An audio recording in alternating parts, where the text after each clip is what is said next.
सूरह बकरा को घर, दुकान, कारोबार, मकान में ज़रूर सुने। इंशाअल्लाह बरकत ही बरकत होगी, लिहाजा समाअत करें। अऊज़ु बिल्लाहि मिनश शैतानिर रजीम, बिस्मिल्लाहिर रहमानिर रहीम। अलिफ लाम मीम। ज़ालिकल किताबु ला रैब फ़ीहि हुदल लिलमुत्तक़ीन अल्लज़ीना युमिनूना बिलग़ैबि व युक़ीमूना अस्सलाता व मिम्मा रज़क़नाहुम युनफ़िक़ून। वल्लज़ीना युमिनूना बिमा उन्ज़िला इलैका व मा उन्ज़िला मिन क़ब्लिका व बिलआख़िरति हुम युक़िनून। उलाइका अला हुदन मिन रब्बिहिम व उलाइका हुमुल मुफ़्लिहून। इन्नल्लज़ीना कफ़रू सवाउन अलैहिम अअन्ज़रतहुम अम लम तुन्ज़िरहुम ला युमिनून। ख़तमल्लाहु अला क़ुलूबिहिम व अला समइहिम व अला अबसारिहिम गिशावतुन व लहुम अज़ाबुन अज़ीम। ومن الناس من يقول آمنا بالله وباليوم الآخر وما هم بمؤمنين يخادعون الله والذين آمنوا وما يخدعون إلا أنفسهم وما يشعرون. في قلوبهم مرض فزادهم الله مرضا ولهم عذاب عليم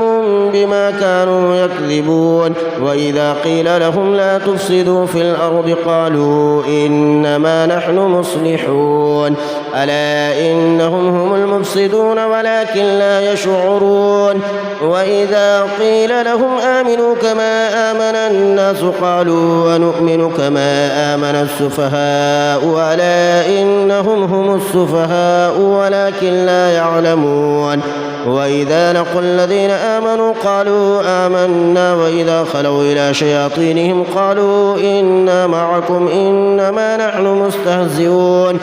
الله يستهزئ بهم ويمدهم في طغيانهم يعمهون. أولئك الذين اشتروا الضلالة بالهدى فما ربحت تجارتهم وما كانوا مهتدين. مثلهم كمثل الذي استوقد نارا فلما أضاءت ما حوله ذهب الله بنورهم وتركهم في ظلمات لا يبصرون. صم بكم عمي فهم لا يرجعون. أو كصيب من السماء فيه ظلمات ورعد وبرق يجعلون أصابعهم في آذانهم من الصواعق حذر الموت والله محيط بالكافرين. يكاد البرق يخطف أبصارهم كلما أضاء لهم مشوا فيه وإذا أظلم عليهم قاموا ولو شاء الله لذهب بسمعهم وأبصارهم إن الله على كل شيء قدير. يا أيها الناس اعبدوا ربكم الذي خلقكم والذين من قبلكم لعلكم تتقون. الذي جعل لكم الأرض فراشا والسماء بناء وأنزل من السماء ماء فأخرج به من الثمرات رزقا لكم فلا تجعلوا لله أندادا وأنتم تعلمون. وإن كنتم في ريب مما نزلنا على عبدنا فأتوا بسورة من مثله وادعوا شهداءكم من دون الله إن كنتم صادقين. فإن لم تفعلوا ولن تفعلوا فاتقوا النار التي وقودها الناس والحجارة أعدت للكافرين. وبشر الذين آمنوا وعملوا الصالحات أن لهم جنات تجري من تحتها الأنهار كلما رزقوا منها من ثمرة رزقا قالوا هذا الذي رزقنا من قبل وأتوا به متشابها ولهم فيها أزواج مطهرة وهم فيها خالدون إن الله لا يستحيي أن يضرب مثلا ما بعوضة فما فوقها فأما الذين آمنوا فيعلمون أنه الحق من ربهم وأما الذين كفروا فيقولون ماذا أراد الله بهذا مثلا يضل به كثيرا ويهدي به كثيرا وما يضل به إلا الفاسقين الذين ينقضون عهد الله من بعد ميثاقه ويقطعون ما أمر الله به أن يوصل ويفسدون في الأرض أولئك هم الخاسرون كيف تكفرون بالله وكنتم أمواتا فأحياكم ثم يميتكم ثم يحييكم ثم إليه ترجعون هو الذي خلق لكم ما في الأرض جميعا ثم استوى إلى السماء فسواهن 7 سماوات وهو بكل شيء عليم وإذ قال ربك للملائكة إني جاعل في الأرض خليفة قالوا أتجعل فيها من يفسد فيها ويسفك الدماء ونحن نسبح بحمدك ونقدس لك قال إني أعلم ما لا تعلمون وعلم آدم الأسماء كلها ثم عرضهم على الملائكة فقال أنبئوني بأسماء هؤلاء إن كنتم صادقين قالوا سبحانك لا علم لنا إلا ما علمتنا إنك أنت العليم الحكيم قال يا آدم أنبئهم بأسمائهم فلما أنبأهم بأسمائهم قال ألم أقل لكم إني أعلم غيب السماوات والأرض وأعلم ما تبدون وما كنتم تكتمون وإذ قلنا للملائكة اسجدوا لآدم فسجدوا إلا إبليس أبى واستكبر وكان من الكافرين وقلنا يا آدم اسكن أنت وزوجك الجنة وكلا منها رغدا حيث شئتما ولا تقربا هذه الشجرة فتكونا من الظالمين فأزلهما الشيطان عنها فأخرجهما مما كانا فيه وقلنا اهبطوا بعضكم لبعض عدو ولكم في الأرض مستقر ومتاع إلى حين فتلقى آدم من ربه كلمات فتاب عليه إنه هو التواب الرحيم قلنا اهبطوا منها جميعا فإما يأتينكم مني هدى فمن تبع هداي فلا خوف عليهم ولا هم يحزنون والذين كفروا وكذبوا بآياتنا أولئك أصحاب النار هم فيها خالدون يا بني إسرائيل اذكروا نعمتي التي أنعمت عليكم وأوفوا بعهدي أوف بعهدكم وإياي فارهبون وآمنوا بما أنزلت مصدقا لما معكم ولا تكونوا أول كافر به ولا تشتروا بآياتي ثمنا قليلا وإياي فاتقون ولا تلبسوا الحق بالباطل وتكتموا الحق وأنتم تعلمون وأقيموا الصلاة وآتوا الزكاة واركعوا مع الراكعين أتأمرون الناس بالبر وتنسون أنفسكم وأنتم تتلون الكتاب فلا تعقلون واستعينوا بالصبر والصلاة وإنها لكبيرة إلا على الخاشعين الذين يظنون أنهم ملاقو ربهم وأنهم إليه راجعون يا بني إسرائيل اذكروا نعمتي التي أنعمت عليكم وأني فضلتكم على العالمين واتقوا يوما لا تجزي نفس عن نفس شيئا ولا يقبل منها شفاعة ولا يؤخذ منها عدل ولا هم ينصرون وإذ نجيناكم من آل فرعون يسومونكم سوء العذاب يذبحون أبناءكم ويستحيون نساءكم وفي ذلكم بلاء من ربكم عظيم وإذ فرقنا بكم البحر فأنجيناكم وأغرقنا آل فرعون وأنتم تنظرون وإذ واعدنا موسى 40 ليلة ثم اتخذتم العجل من بعده وأنتم ظالمون ثم عفونا وعفونا عنكم من بعد ذلك لعلكم تشكرون. وإذ آتينا موسى الكتاب والفرقان لعلكم تهتدون. وإذ قال موسى لقومه يا قوم إنكم ظلمتم أنفسكم باتخاذكم العجل فتوبوا إلى بارئكم فاقتلوا أنفسكم ذلكم خير لكم عند بارئكم فتاب عليكم إنه هو التواب الرحيم. وإذ قلتم يا موسى لن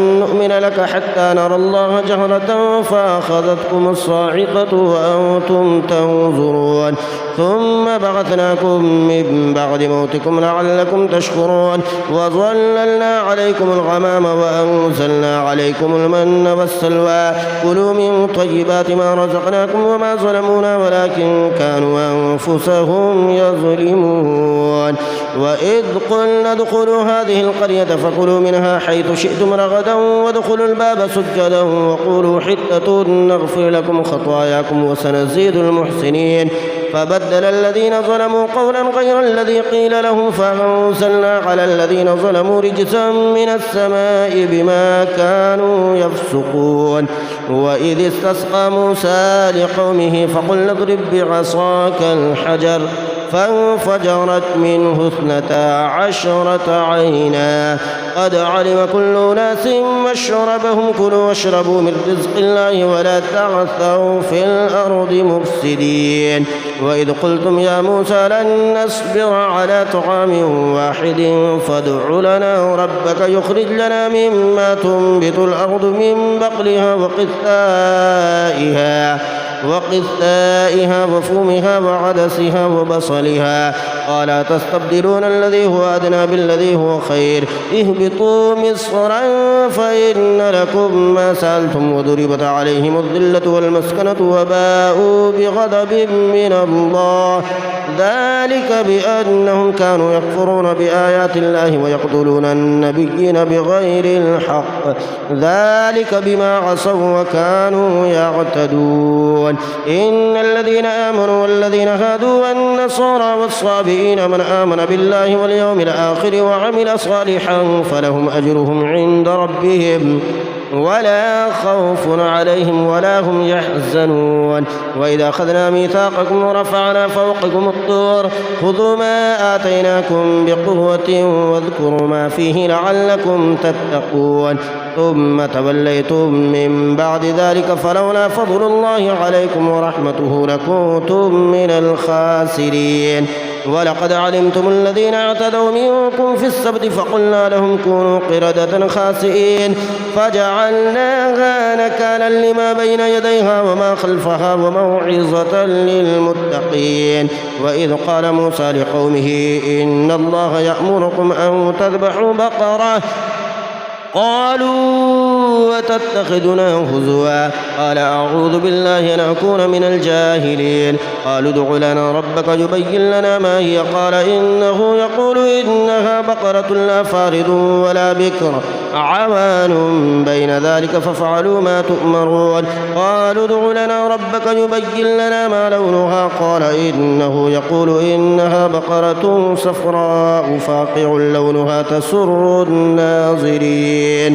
قالوا ادع لنا ربك يبين لنا ما هي إن البقرة شابه علينا وإنا إن شاء الله لمهتدون. قال إنه يقول إنها بقرة لا ذلول تثير الأرض ولا تسقي الحرث مسلمة لا شية فيها. قالوا الآن جئت بالحق فذبحوها وما كادوا يفعلون. وإذا قتلتم نفسا فادارأتم فيها والله مخرج ما كنتم تكتمون. فقلنا اضربوه ببعضها كذلك يحيي الله الموتى ويريكم آياته لعلكم تعقلون. ثم قست قلوبكم من بعد ذلك فهي كالحجارة أو أشد قسوة وإن من الحجارة لما يتفجر منه الأنهار وإن منها لما يشقق فيخرج منه الماء وإن منها لما يهبط من خشية الله وما الله بغافل عما تعملون.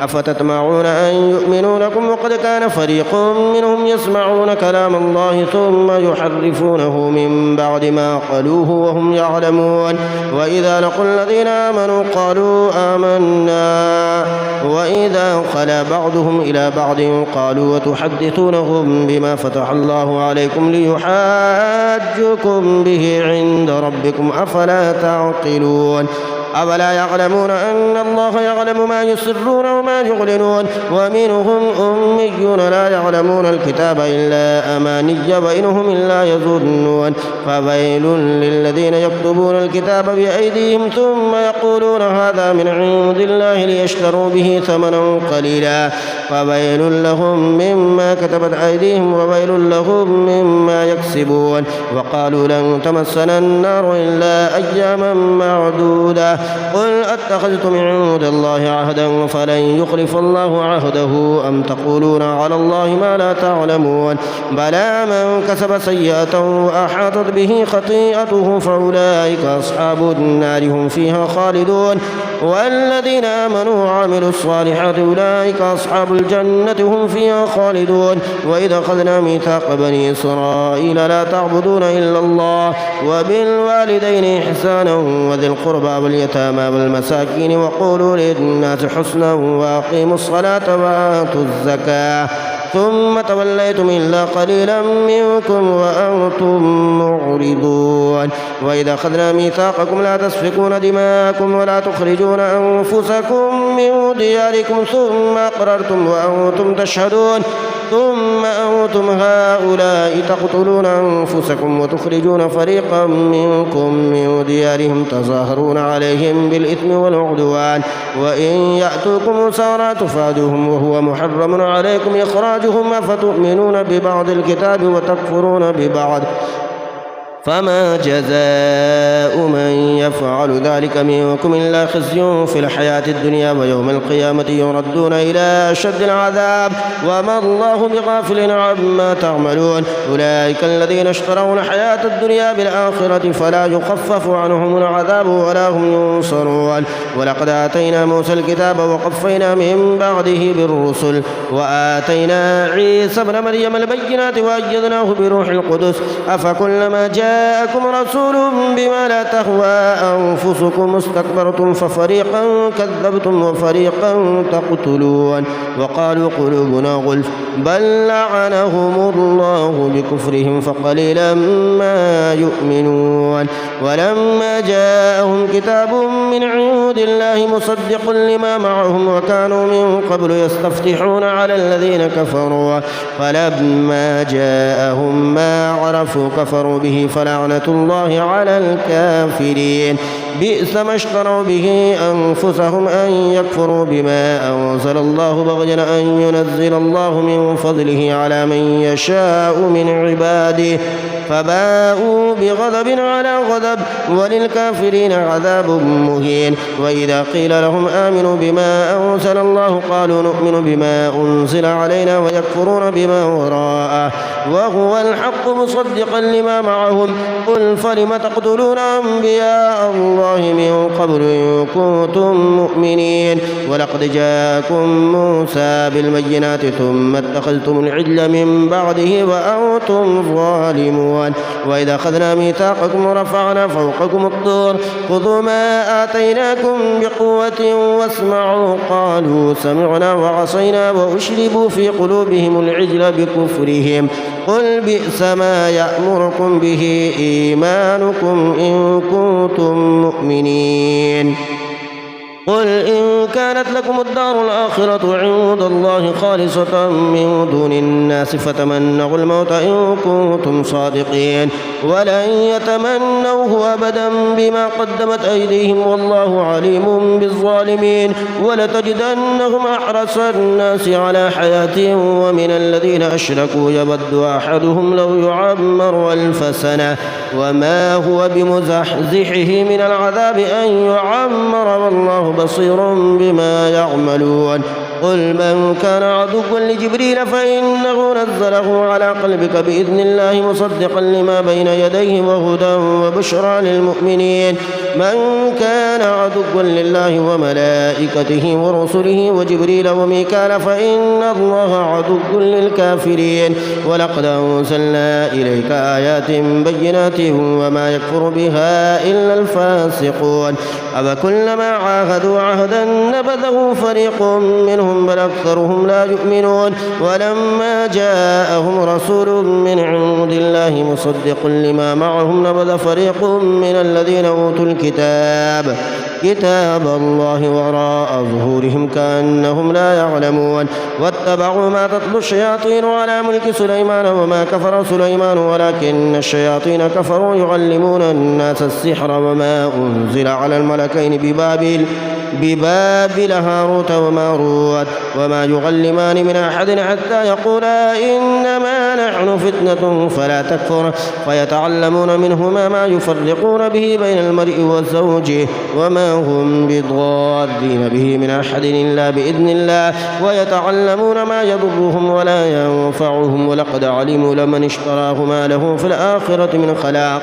ولبئس ما شروا به أنفسهم لو كانوا يعلمون ولو أنهم آمنوا واتقوا لمثوبة من عند الله خير لو كانوا يعلمون يا أيها الذين آمنوا لا تقولوا راعنا وقولوا انظرنا واسمعوا وللكافرين عذاب أليم ما يود الذين كفروا من أهل الكتاب ولا المشركين أن ينزل عليكم من خير من ربكم والله يختص برحمته من يشاء والله ذو الفضل العظيم ما ننسخ من آية أو ننسخها نأت بخير منها أو مثلها ألم تعلم أن الله على كل شيء قدير ألم تعلم أن الله له ملك السماوات والأرض وما لكم من دون الله من ولي ولا نصير أم تريدون أن تسألوا رسولكم كما سئل موسى من قبل ومن يتبدل الكفر بالإيمان فقد ضل سواء السبيل ود كثير من أهل الكتاب لو يردونكم من بعد إيمانكم كفارا حسدا من عند أنفسهم من بعد ما تبين لهم الحق فاعفوا واصفحوا حتى يأتي الله بأمره إن الله على كل شيء قدير وأقيموا الصلاة وآتوا الزكاة وما تقدموا لأنفسكم من خير تجدوه عند الله إن الله بما تعملون بصير وقالوا لن يدخل الجنة إلا من كان هودا أو نصارى تلك أمانيهم قل هاتوا برهانكم إن كنتم صادقين بلى من أسلم وجهه لله وهو محسن فله أجره عند ربه ولا خوف عليهم ولا هم يحزنون وقالت اليهود ليست النصارى على شيء وقالت النصارى ليست اليهود على شيء وهم يتلون الكتاب كذلك قال الذين لا يعلمون مثل قولهم فالله يحكم بينهم يوم القيامة فيما كانوا فيه يختلفون ومن أظلم ممن منع مساجد الله أن يذكر فيها اسمه وسعى في خرابها أولئك ما كان لهم أن يدخلوها إلا خائفين لهم في الدنيا خزي ولهم في الآخرة عذاب عظيم ولله المشرق والمغرب فأينما تولوا فثم وجه الله إن الله واسع عليم وقالوا اتخذ الله ولدا سبحانه بل له ما في السماوات والأرض كل له قانتون بديع السماوات والأرض وإذا قضى أمرا فإنما يقول له كن فيكون وقال الذين لا يعلمون لولا يكلمنا الله أو تأتينا آية كذلك قال الذين من قبلهم مثل قولهم تشابهت قلوبهم قد بينا الآيات لقوم يوقنون إنا أرسلناك بالحق بشيرا ونذيرا ولا تسأل عن أصحاب الجحيم ولن ترضى عنك اليهود ولا النصارى حتى تتبع ملتهم قل إن هدى الله هو الهدى ولئن اتبعت أهواءهم بعد الذي جاءك من العلم ما لك من الله من ولي ولا نصير الذين آتيناهم الكتاب يتلونه حق تلاوته أولئك يؤمنون به ومن يكفر به فأولئك هم الخاسرون يا بني إسرائيل اذكروا نعمتي التي أنعمت عليكم وأني فضلتكم على العالمين واتقوا يوما لا تجزي نفس عن نفس شيئا ولا يقبل منها عدل ولا تنفعها شفاعة ولا هم ينصرون وإذ ابتلى إبراهيم ربه بكلمات فأتمهن قال إني جاعلك للناس إماما قال ومن ذريتي قال لا ينال عهد الظالمين وإذ جعلنا البيت مثابة للناس وأمنا واتخذوا من مقام إبراهيم مصلى وعهدنا إلى إبراهيم وإسماعيل أن طهرا بيتي للطائفين والعاكفين والركع السجود وإذ قال إبراهيم رب اجعل هذا بلدا آمنا وارزق أهله من الثمرات من آمن منهم بالله واليوم الآخر قال ومن كفر فأمتعه قليلا ثم أضطره إلى عذاب النار وبئس المصير وإذ يرفع إبراهيم القواعد من البيت وإسماعيل ربنا تقبل منا إنك أنت السميع العليم ربنا واجعلنا مسلمين لك ومن ذريتنا أمة مسلمة لك وأرنا مناسكنا وتب علينا إنك أنت التواب الرحيم ربنا وابعث فيهم رسولا منهم يتلو عليهم آياتك ويعلمهم الكتاب والحكمة ويزكيهم إنك أنت العزيز الحكيم ومن يرغب عن ملة إبراهيم إلا من سفه نفسه ولقد اصطفيناه في الدنيا وإنه في الآخرة لمن الصالحين إذ قال له ربه أسلم قال أسلمت لرب العالمين ووصى بها إبراهيم بنيه ويعقوب يا بني إن الله اصطفى لكم الدين فلا تموتن إلا وأنتم مسلمون أم كنتم شهداء إذ حضر يعقوب الموت إذ قال لبنيه ما تعبدون من بعدي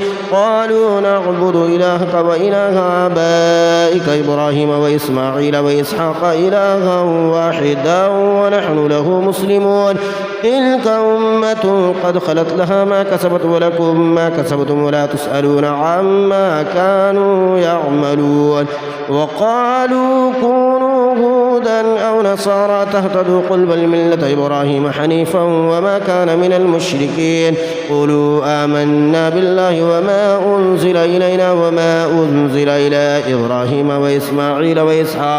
وإسحاق ويعقوب والأسباط وما أوتي موسى وعيسى وما أوتي النبيون من ربهم لا نفرق بين أحد منهم ونحن له مسلمون فإن آمنوا بمثل ما آمنتم به فقد اهتدوا وإن تولوا فإنما هم في شقاق فسيكفيكهم الله وهو السميع العليم صبغة الله ومن أحسن من الله صبغة ونحن له عابدون قل أتحاجوننا في الله وهو ربنا وربكم ولنا أعمالنا ولكم أعمالكم ونحن له مخلصون أم تقولون إن إبراهيم وإسماعيل وإسحاق ويعقوب والأسباط كانوا هودا أو نصارى قل أأنتم أعلم أم الله ومن أظلم ممن كتم شهادة عنده من الله وما الله بغافل عما تعملون تلك أمة قد خلت لها ما كسبت ولكم ما كسبتم ولا تسألون عما كانوا يعملون سيقول السفهاء من الناس ما ولاهم عن قبلتهم التي كانوا عليها قل لله المشرق والمغرب يهدي من يشاء إلى صراط مستقيم وكذلك جعلناكم أمة وسطا لتكونوا شهداء على الناس ويكون الرسول عليكم شهيدا وما جعلنا القبلة التي كنت عليها إلا لنعلم من يتبع الرسول ممن ينقلب على عقبيه وإن كانت لكبيرة إلا على الذين هدى الله وما كان الله ليضيع إيمانكم إن إن الله بالناس لرؤوف رحيم قد نرى تقلب وجهك في السماء فلنولينك قبلة ترضاها فول وجهك شطر المسجد الحرام وحيث ما كنتم فولوا وجوهكم شطره وإن الذين أوتوا الكتاب ليعلمون أنه الحق من ربهم وما الله بغافل عما يعملون ولئن أتيت الذين أوتوا الكتاب بكل آية ما تبعوا قبلتك وما أنت بتابع قبلتهم وما بعضهم بتابع قبلة بعض ولئن اتبعت أهواءهم من بعد ما جاءك من العلم إنك إذا لمن الظالمين الذين آتيناهم الكتاب يعرفونه كما يعرفون أبناءهم وإن فريقا منهم ليكتمون الحق وهم يعلمون الحق من ربك فلا تكونن من الممترين ولكل وجهة هو موليها فاستبقوا الخيرات أينما تكونوا يأتي بكم الله جميعا إن الله على كل شيء قدير ومن حيث خرجت فول وجهك شطر المسجد الحرام وإنه الحق من ربك وما الله بغافل عما تعملون ومن حيث خرجت فول وجهك شطر المسجد الحرام وحيث ما كنتم فولوا وجوهكم شطره لئلا يكون للناس عليكم حجة إلا الذين ظلموا منهم فلا تخشوهم واخشوني ولأتم نعمتي عليكم ولعلكم تهتدون كما أرسلنا فيكم رسولا منكم يتلو عليكم آياتنا ويزكيكم ويعلمكم الكتاب والحكمة ويعلمكم ما لم تكونوا تعلمون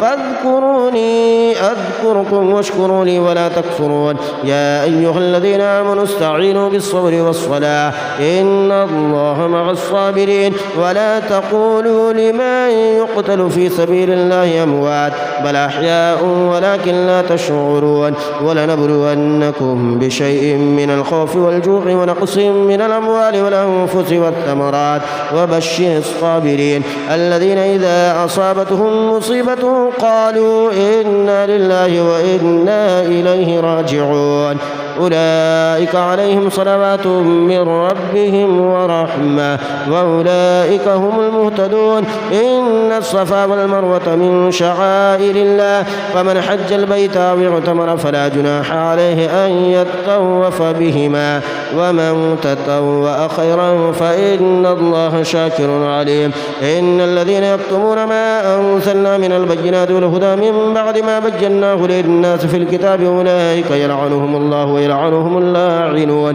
إلا الذين تابوا وأصلحوا وبينوا فأولئك أتوب عليهم وأنا التواب الرحيم إن الذين كفروا وماتوا وهم كفار أولئك عليهم لعنة الله والملائكة والناس أجمعين خالدين فيها لا يخفف عنهم العذاب ولا هم ينظرون وإلهكم إله واحد لا إله إلا هو الرحمن الرحيم إن في خلق السماوات والأرض واختلاف الليل والنهار والفلك التي تجري في البحر بما ينفع الناس وما أنزل الله من السماء من ماء فأحيا به الأرض بعد موتها وبث فيها من كل دابة وتصريف الرياح والسحاب المسخر بين السماء والأرض لآيات لقوم يعقلون ومن الناس من يتخذ من دون الله أندادا يحبونهم كحب الله والذين آمنوا أشد حبا لله ولو يرى الذين ظلموا إذ يرون العذاب أن القوة لله جميعا وأن الله شديد العذاب إذ تبرأ الذين اتبعوا من الذين اتبعوا ورأوا العذاب وتقطعت بهم الأسباب وقال الذين اتبعوا لو أن لنا كرة فنتبرأ منهم كما تبرأوا منا كذلك يريهم الله أعمالهم حسرات عليهم وما هم بخارجين من النار يا أيها الناس كلوا مما في الأرض حلالا طيبا ولا تتبعوا خطوات الشيطان إنه لكم عدو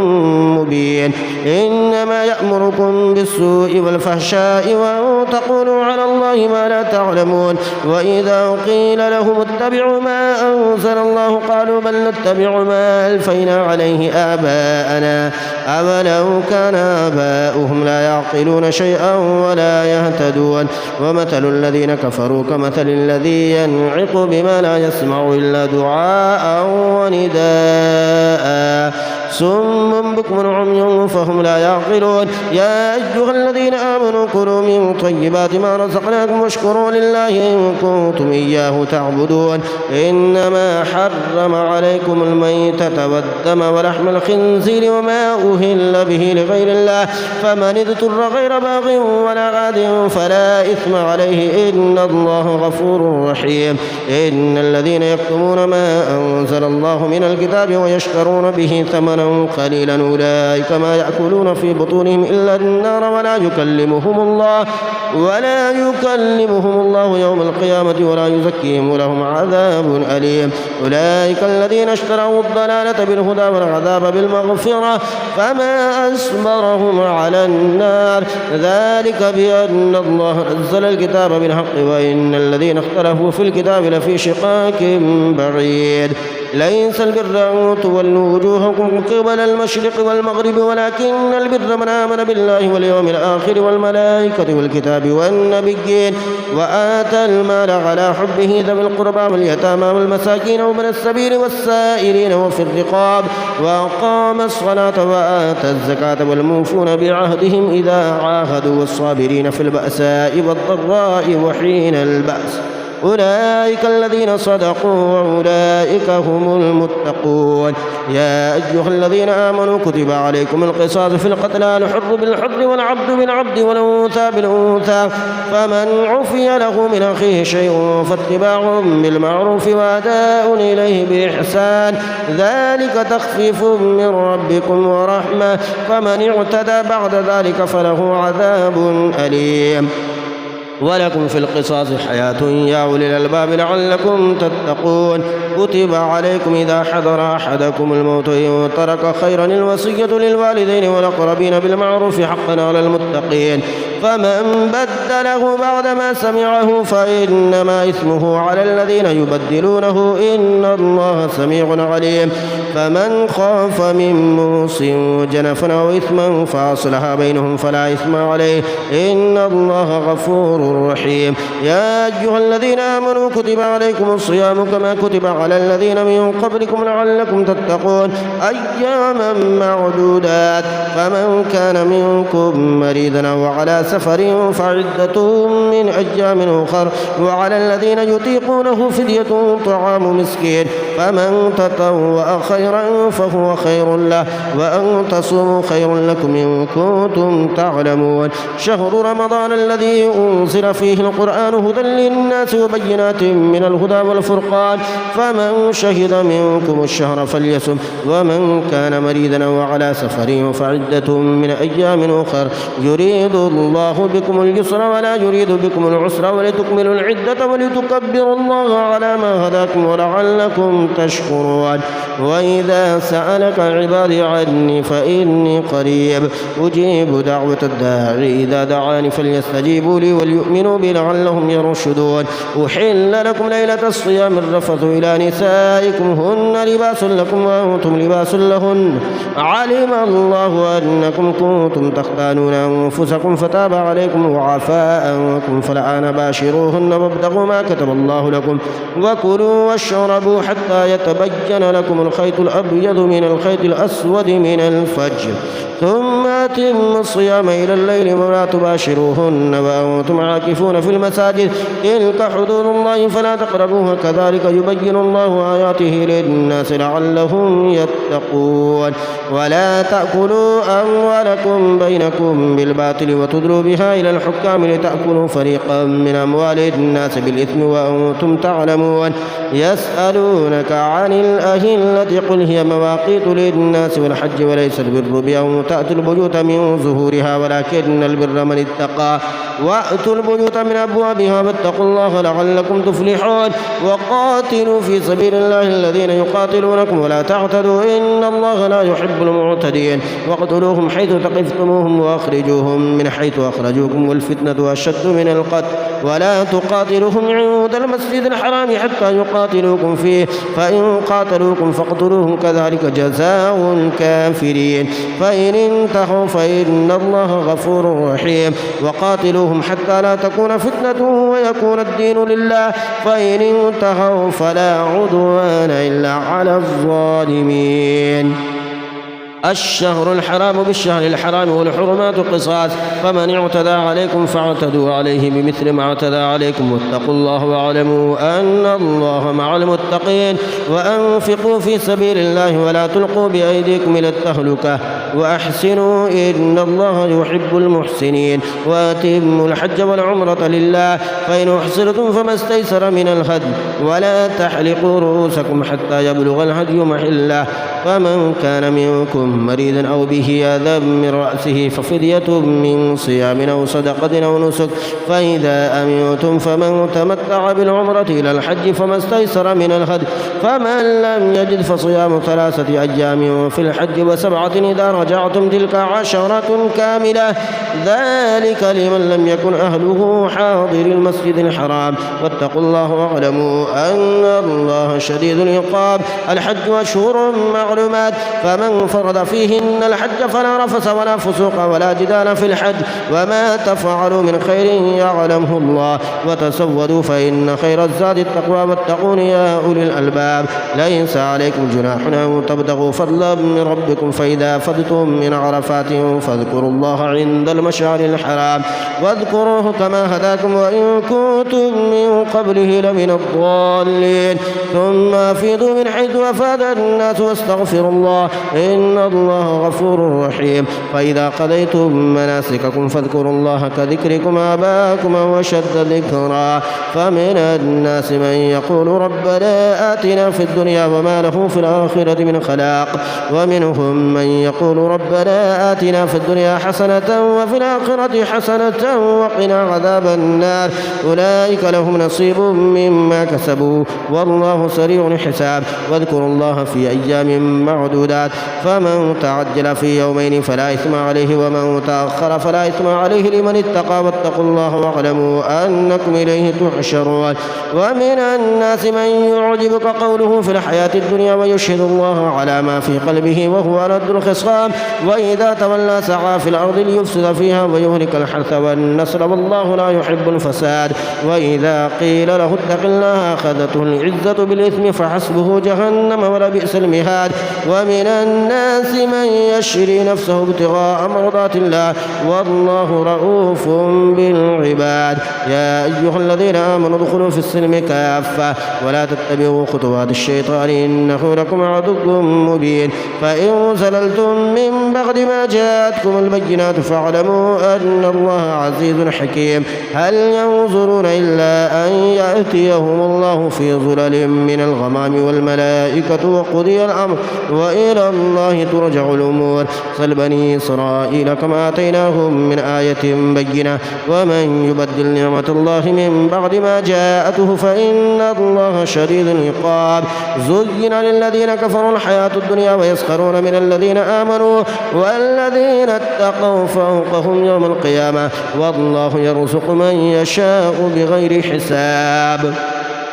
كان الناس أمة واحدة فبعث الله النبيين مبشرين ومنذرين وأنزل معهم الكتاب بالحق ليحكم بين الناس فيما اختلفوا فيه وما اختلف فيه إلا الذين أوتوه من بعد ما جاءتهم البينات بغيا بينهم فهدى الله الذين آمنوا لما اختلفوا فيه من الحق بإذنه والله يهدي من يشاء إلى صراط مستقيم. أم حسبتم أن تدخلوا الجنة ولما يأتكم مثل الذين خلوا من قبلكم مستهم البأساء والضراء وزلزلوا حتى يقول الرسول والذين آمنوا معه متى نصر الله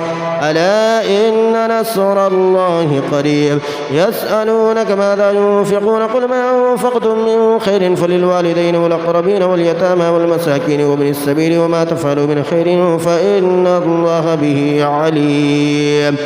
كتب عليكم القتال وهو كره لكم وعسى أن تكرهوا شيئا وهو خير لكم وعسى أن تحبوا شيئا وهو شر لكم والله يعلم وأنتم لا تعلمون. يسألونك عن الشهر الحرام قتال فيه قل قتال فيه كبير وصد عن سبيل الله وكفر به والمسجد الحرام وإخراج أهله منه أكبر عند الله والفتنة أكبر من القتل ولا يزالون يقاتلونكم حتى يردوكم عن دينكم إن استطاعوا ومن يرتد منكم عن دينه فيمت وهو كافر فأولئك حبطت أعمالهم في الدنيا والآخرة وأولئك أصحاب النار هم فيها خالدون. إن الذين آمنوا والذين هاجروا وجاهدوا في سبيل الله أولئك يرجون رحمة الله والله غفور رحيم. يسألونك عن الخمر والميسر قل فيهما إثم كبير ومنافع للناس وإثمهما أكبر من نفعهما ويسألونك ماذا ينفقون قل العفو كذلك يبين الله لكم الآيات لعلكم تتفكرون في الدنيا والآخرة. ويسألونك عن اليتامى قل إصلاح لهم خير وإن تخالطوهم فإخوانكم والله يعلم المفسد من المصلح ولو شاء الله لأعنتكم إن الله عزيز حكيم. ولا تنكحوا المشركات حتى يؤمن ولأمة مؤمنة خير من مشركة ولو أعجبتكم ولا تنكحوا المشركين حتى يؤمنوا ولعبد مؤمن خير من مشرك ولو أعجبكم أولئك يدعون إلى النار والله يدعو إلى الجنة والمغفرة بإذنه ويبين آياته للناس لعلهم يتذكرون. ويسألونك عن المحيض قل هو أذى فاعتزلوا النساء في المحيض ولا تقربوهن حتى يطهرن فإذا تطهرن فأتوهن من حيث أمركم الله إن الله يحب التوابين ويحب المتطهرين. نساؤكم حرث لكم فأتوا حرثكم أن شئتم وقدموا لأنفسكم واتقوا الله واعلموا أنكم ملاقوه وبشر المؤمنين. ولا تجعلوا الله عرضة لأيمانكم أن تبروا وتتقوا وتصلحوا بين الناس والله سميع عليم. لا يؤاخذكم الله باللغو في أيمانكم ولكن يؤاخذكم بما كسبت قلوبكم والله غفور حليم. للذين يؤلون من نسائهم تربص 4 أشهر فإن فاءوا فإن الله غفور رحيم وإن عزموا الطلاق فإن الله سميع عليم. والمطلقات يتربصن بأنفسهن 3 قروء ولا يحل لهن أن يكتمن ما خلق الله في أرحامهن إن كن يؤمن بالله واليوم الآخر وبعولتهن حق بردهن في ذلك إن أرادوا إصلاحا ولهن مثل الذي عليهن بالمعروف وللرجال عليهن درجة والله عزيز حكيم. الطلاق 2 فإمساك بمعروف أو تسريح بإحسان ولا يحل لكم أن تأخذوا مما آتيتموهن شيئا إلا أن يخافا ألا يقيم حدود الله فإن خفتم أن لا يقيم حدود الله فلا جناح عليهما فيما افتدت به تلك حدود الله فلا تعتدوها ومن يتعد حدود الله فأولئك هم الظالمون. فإن طلقها فلا تحل له من بعد حتى تنكح زوجا غيره فإن طلقها فلا جناح عليهما أن يتراجعا إن ظنا أن يقيما حدود الله وتلك حدود الله يبينها لقوم يعلمون. وإذا طلقتم النساء فبلغن أجلهن فأمسكوهن بمعروف أو سرحوهن بمعروف ولا تمسكوهن ضرارا لتعتدوا ومن يفعل ذلك فقد ظلم نفسه. ولا تتخذوا آيات الله هزوا واذكروا نعمة الله عليكم وما أنزل عليكم من الكتاب والحكمة يعظكم به واتقوا الله واعلموا أن الله بكل شيء عليم. وإذا طلقتم النساء فبلغن أجلهن فلا تعذروهن أن ينكحن أزواجهن إذا تراضوا بينهم بالمعروف ذلك يوعظ به من كان منكم يؤمن بالله واليوم الآخر ذلكم أزكى لكم وأطهر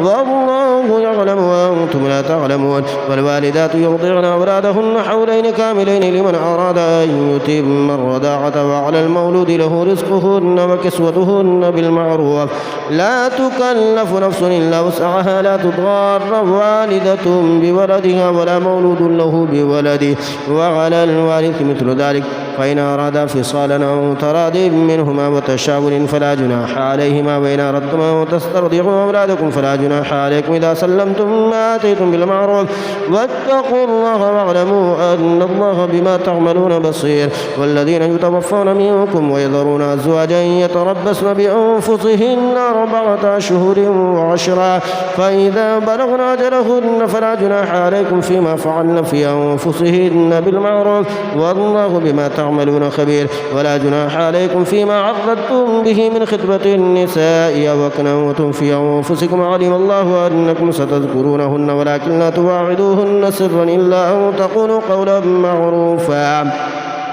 ولا تعزموا عقدة النكاح حتى يبلغ الكتاب أجله، واعلموا أن الله يعلم ما في أنفسكم فاحذروه، واعلموا أن الله غفور حليم. لا جناح عليكم إن طلقتم النساء ما لم تمسوهن أو تفردوا لهن فريدا، ومتعوهن على الموسع قدره وعلى المقدر قدره متاعا بالمعروف حقا على المحسنين. وإن طلقتموهن من قبل أن تمسوهن وقد فرضتم لهن فريدا فنصف ما فرضتم إلا أن يعفون أو يعفو الذي بيده عقدة النكاح،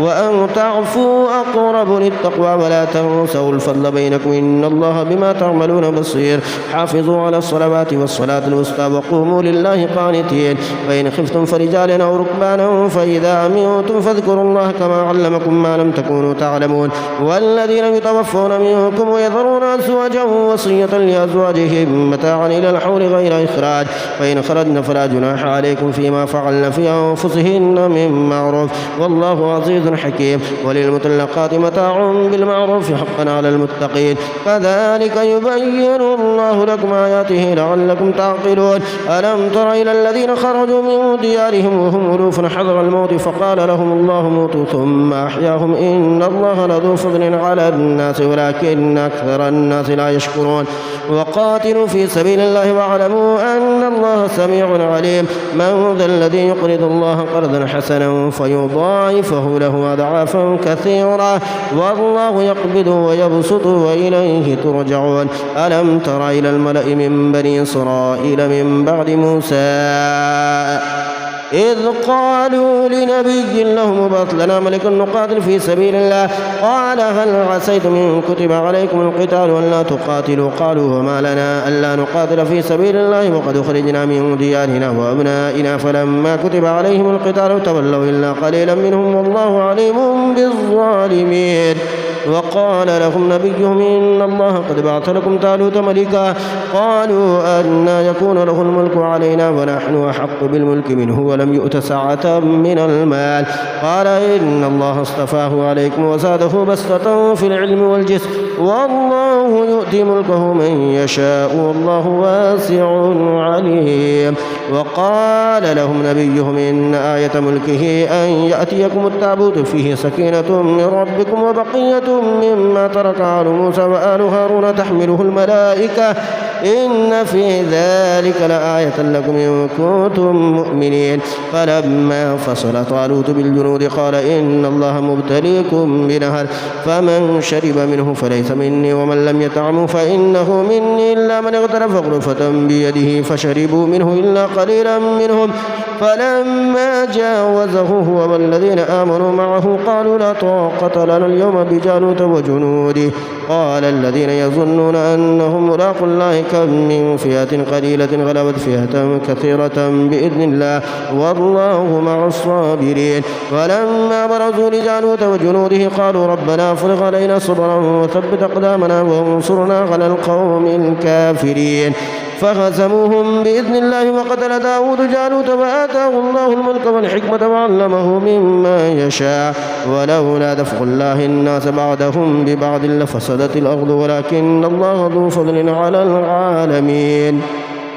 تلك آيات الله نتلوها عليك بالحق وإنك لمن المرسلين. تلك الرسل فضلنا بعضهم على بعض منهم من كلم الله ورفع بعضهم درجات وآتينا عيسى ابن مريم البينات وأيدناه بروح القدس ولو شاء الله ما اقتتل الذين من بعدهم من بعد ما جاءتهم البينات ولكن اختلفوا فمنهم من آمن ومنهم من كفر ولو شاء الله ما اقتتلوا ولكن الله يفعل ما يريد. يا أيها الذين آمنوا أنفقوا مما رزقناكم من قبل أن يأتي يوم لا بيع فيه ولا خلة ولا شفاعة والكافرون هم الظالمون. الله لا إله إلا هو الحي القيوم لا تأخذه سنة ولا نوم له ما في السماوات وما في الأرض من ذا الذي يشفع عنده إلا بإذنه يعلم ما بين أيديهم وما خلفهم ولا يحيطون بشيء من علمه إلا بما شاء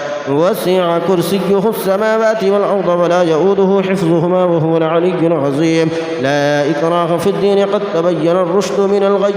فمن يكفر بالطاغوت ويؤمن بالله فقد استمسك بالعروة الوثقى لا انفصام لها والله سميع عليم. الله ولي الذين آمنوا يخرجهم من الظلمات إلى النور والذين كفروا أولياؤهم الطاغوت يخرجونهم من النور إلى الظلمات أولئك أصحاب النار هم فيها خالدون. ألم تر إلى الذي حاج إبراهيم في ربه أن آتاه الله الملك إذ قال إبراهيم ربي الذي يحيي ويميت قال أنا أحيي وأميت قال إبراهيم فإن الله يأتي بالشمس من المشرق فأت بها من المغرب فبهت الذي كفر والله لا يهدي القوم الظالمين. أو كالذي مر على قرية وهي خاوية على عروشها قال أنى يحيي هذه الله بعد موتها فأماته الله 100 عام ثم بعثه قال كم لبثت قال لبثت يوما أو بعض يوم